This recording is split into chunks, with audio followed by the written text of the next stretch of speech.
You feed off your guys' energy. The more love you give these guys, the more they're going to give back to you. When I say this guy's name, I want you to go fucking nuts, okay? He's a very funny guy. I've known him my whole time doing comedy. He's also a published author. Please keep it going for Paddy Mack.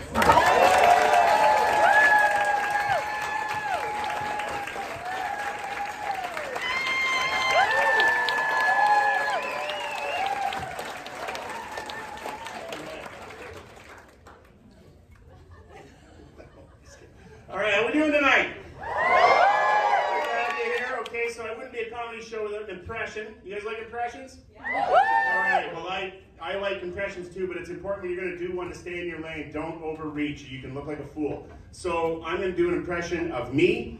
And no, this isn't, seriously, this is an impression of me if I were listening to the announcement of the winning 50 numbers at a major sporting event. I got to get into character. 4.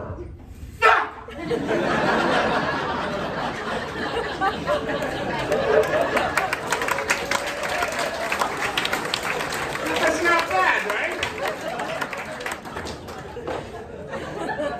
I wish that were an exaggeration. But I have played 50-50 50,000 times, and I have yet to make it past the first number. Not even once. It's a statistical anomaly. I mean, the last I checked, you can't study for it, you can't practice it, you can't rehearse it. I suck at something that requires no skill whatsoever. And continuing my self-esteem role, I really struggle with paying bills. And not because I don't have the money, it's the tap. It takes me like 6-7 tries, and the thing beeps at you and tells you to try it again, and it tells you to insert it, and you're like, fuck you, I'm tapping you, motherfucker. And my son recently told me that makes me a tap-tart.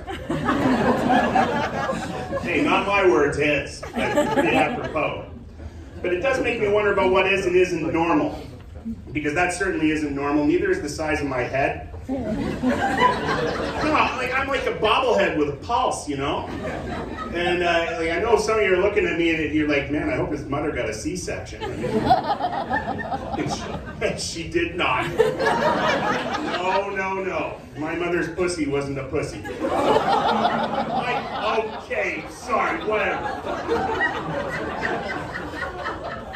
No, seriously, but what does it mean to be normal? Like normal, I don't know, something changed between the generations, okay? And it happened, I figure it was between Hawaiian pizza and present day. I don't know where the hell, like, Hawaiian pizza, anybody on that, like, let's hear it for Hawaiian pizza. Who wants that pineapple? Okay, now who doesn't? 50-50 almost. Like, it's just like, that was about as close. We haven't been that divided on a topic since the Quebec referendum in 1980. It was that close, okay? Like, holy shit. But, I mean, taking it away from that, I encountered something that I think really says a lot about what is or isn't normal.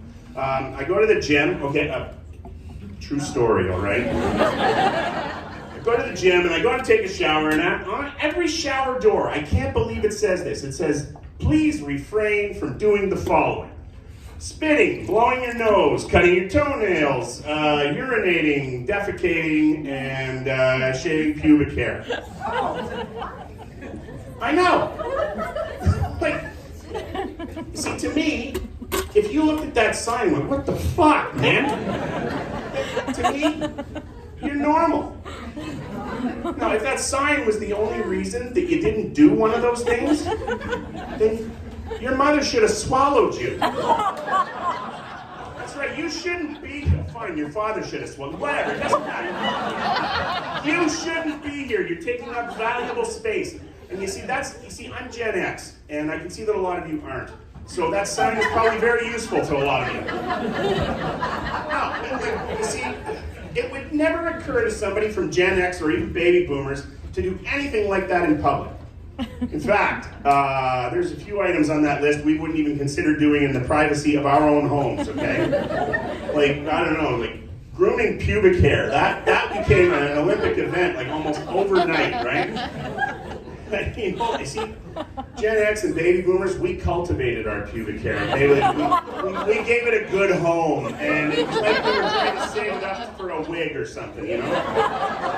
And all of a sudden, the clippers in the world just became self-aware, and they decided to go on an extermination hunt. Now, crotches are better groomed than some of the ice sculptures at Winterlude, okay?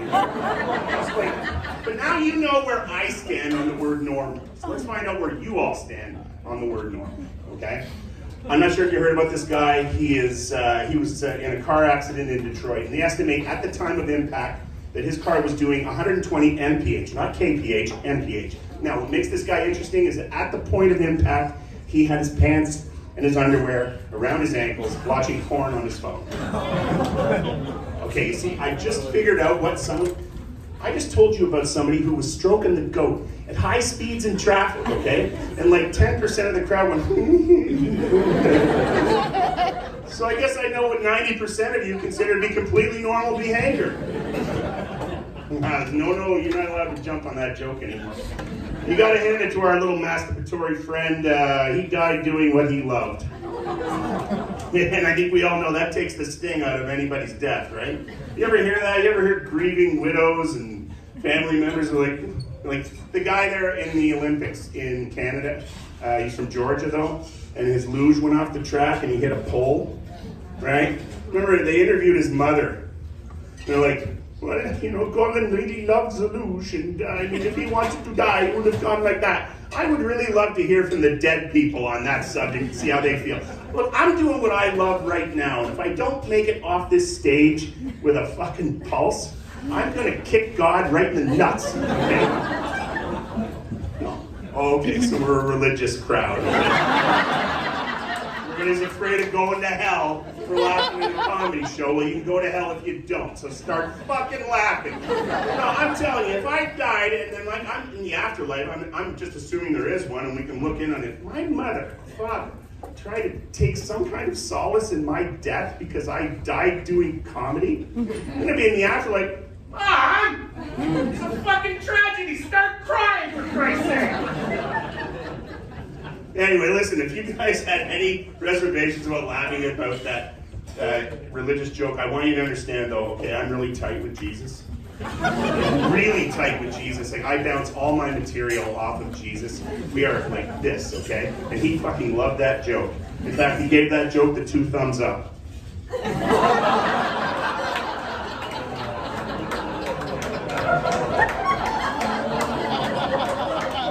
ahead, put your arms out. There you go.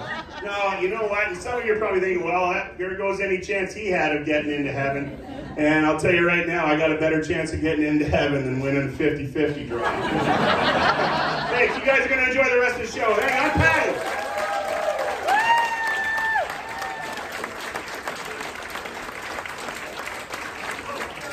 Paddy Mack, folks, keep it going, Mark.